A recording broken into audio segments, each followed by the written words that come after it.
Morning teenage yake. Nde nkhani nkamwankamwa ku South Africa akuti dera lochedwa Mamelodi. Atsikana awiriwa ni ma cousins. Eti maina awo ndi Tsiamo Moramaga wa zaka 22 ndi Baleseng Moramaga wa zaka 21. Anthu onoti ati ma cousins amagwirizana kwambiri. Anthu achoti pachibale koma paliponse amapita limodzi komanso amavala makonda zovala zofanana izi chani. Ndi mama wa Sunday pa 26 October mbali mwa msewu anthu anadabwa akupeza atsikana awiriwo atani ali pansi awomberedwa.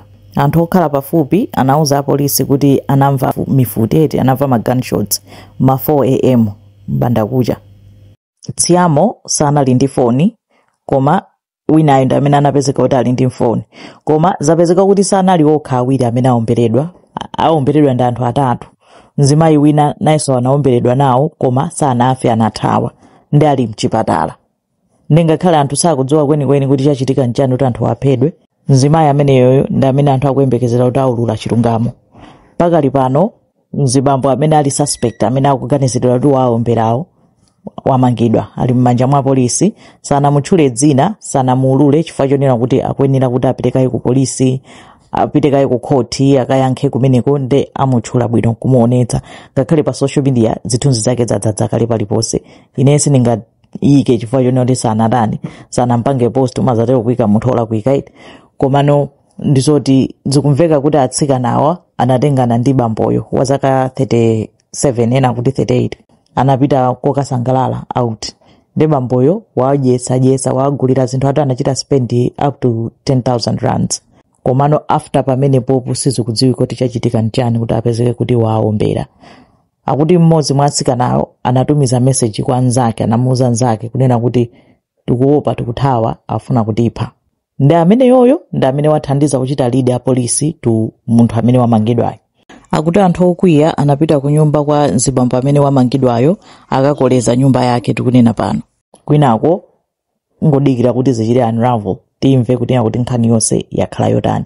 Zodabwitsa kwambiri eti kungoti azimayi kungoyesesa kupewa azibambo osawadziwa kudya zinthu zawo kaya ndalama zawo. Anthu ena amakhala ndi ma expectations achabe and my expectations zawo akakhala kunena kuti sanakwaniritsidwe anthu ena ndoyipa miyoyo. You just never know kuti apanga zotani. Anthu ena kaya mitumo ndi motani. Edi it's a shame kunena kuti maka ku South Africa it's too common ku South Africa kunena kuti miyoyo ya azimayi sionedwa ngati ka anthuyi amangovulazidwa like that. Edi ndi imene nkhani yomwe kupangika ku South Africa. Akuti suspect yo akuyembekezereka kukaonekera ku khoti Wednesday pa 29 October.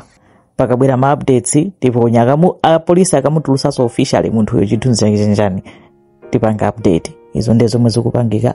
Mvetsa chisoni makolo eti onena kuti makolo awo atsikanawo ndi ma sisters.